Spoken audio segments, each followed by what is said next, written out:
Hola amigos. ¿Los países escandinavos van a provocar que la Tercera Guerra Mundial se precipite? Están entregando su soberanía a Estados Unidos, al que han convertido en una simple empresa de mercenarios. Para que Europa pongamos los muertos en caso de guerra, tal como ocurre ahora con Ucrania. Estados Unidos y Suecia firmaron un acuerdo de cooperación en defensa. Estados Unidos obtuvo acceso a 17 grandes bases militares, puertos y aeropuertos propiedad del ejército sueco. Tal como hizo ayer Finlandia, Suecia espera que sea aprobado y entre en vigor en 2024. Los países escandinavos siguen hundiéndose en el epicentro del desastre debido a las preocupaciones de Estados Unidos por mantener su hegemonía.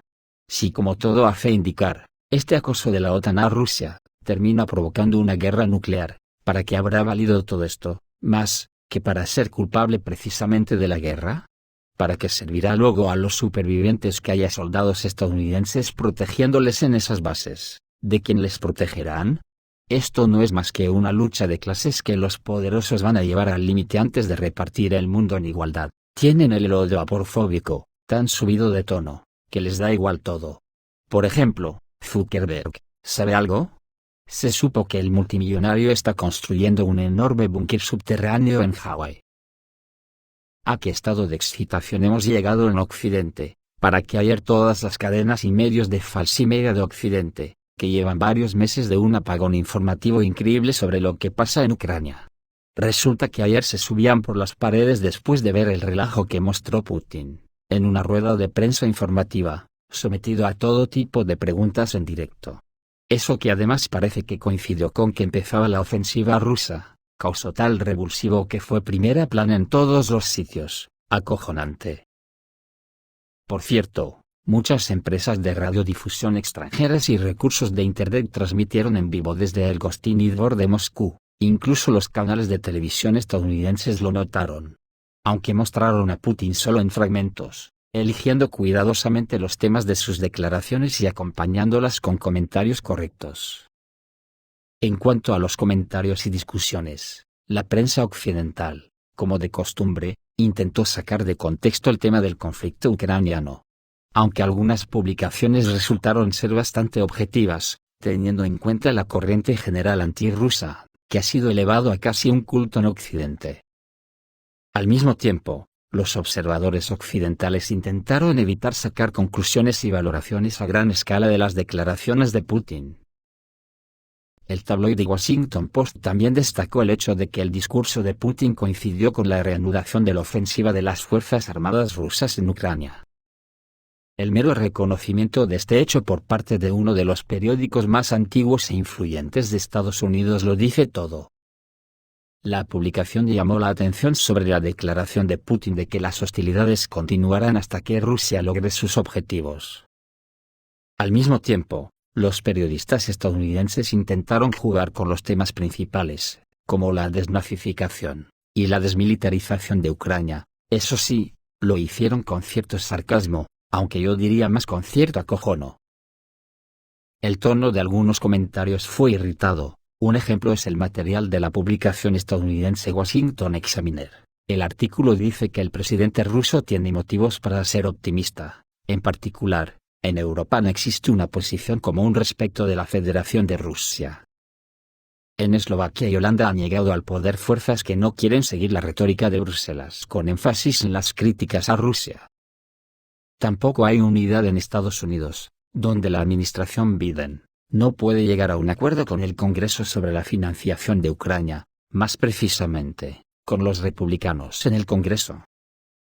Incluso el autor del Washington Examiner, ante la desolación por el vendaval Putin, todavía intentó animar a sus lectores, diciendo que todavía no se ha decidido nada para Rusia, y que el éxito en la confrontación con Occidente no está garantizado para Rusia.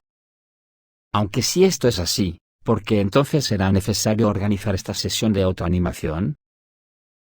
El canal de televisión francés France 24 apoyó la línea de sus colegas estadounidenses y señaló que Putin parecía muy confiado y relajado. Los periodistas franceses también vincularon esto con la presencia de problemas graves en Kiev debido a la disminución del apoyo occidental. y llamaron la atención sobre el hecho de que el Teletón coincidió con la cumbre de la Unión Europea, en la que Hungría tiene la intención de bloquear nuevamente la asignación de ayuda a Kiev y la entrada de Ucrania en la Unión. El líder ruso hizo caso omiso de casi 2 años de sanciones occidentales y reafirmó sus objetivos maximalistas en Ucrania, señalaron los franceses. El acojón ha llegado ya a tal punto que hasta se ha elaborado una lista de los puntos más peligrosos para vivir en Estados Unidos, y la pregunta que nos tenemos que hacer los europeos, es, cuando eso esté sucediendo en Estados Unidos, ¿dónde estaremos ya los europeos? Se han nombrado los 5 objetivos más grandes para ataques nucleares en los Estados Unidos.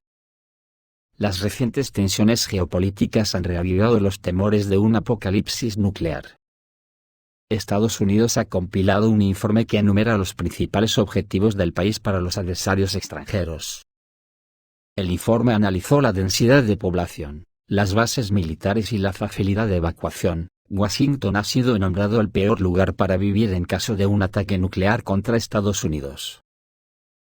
Con conflictos mortales en Oriente Medio y Ucrania, y China a punto de invadir Taiwán, es posible que el mundo no haya estado tan cerca de la guerra en un siglo, informa el tabloide Daily Mail. Y aunque los estadounidenses están al otro lado del mundo, Estados Unidos no estará a salvo de una guerra nuclear, advierten los expertos. Como señala la publicación británica, Rusia tiene un arsenal de más de 5.900 ojivas capaces de alcanzar territorio estadounidense en unos 30 minutos.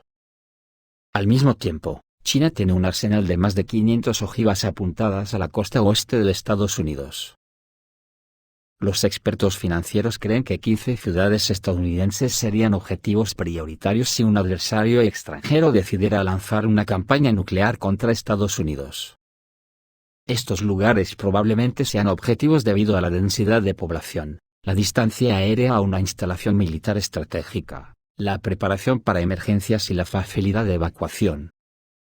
La capital estadounidense fue clasificada como el objetivo más valioso por ser el centro de la defensa de Estados Unidos, seguida por el área metropolitana más grande de Nueva York, según un análisis de 24/7 Wall Street, una fuente independiente de noticias financieras.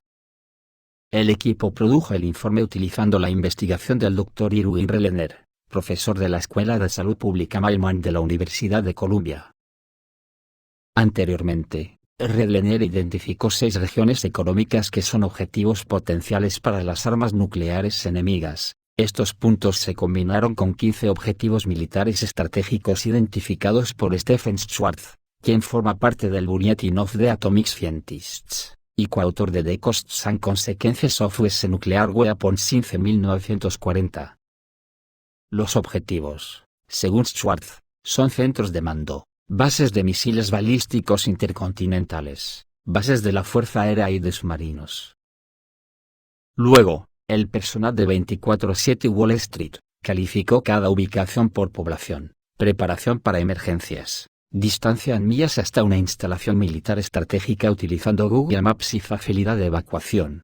El equipo utilizó el simulador de explosión nuclear de Nukemap y lanzó una bomba de 1 megatón para ver los daños y las víctimas, dijo el Daily Mail.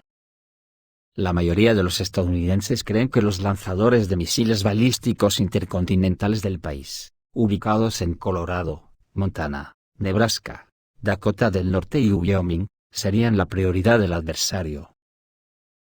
Total, que después de varios meses de apagón informativo en Falsimedia, ayer saltaron todos al unísono como resortes, y hoy nos han acercado un poco más hacia los precipicios de una guerra.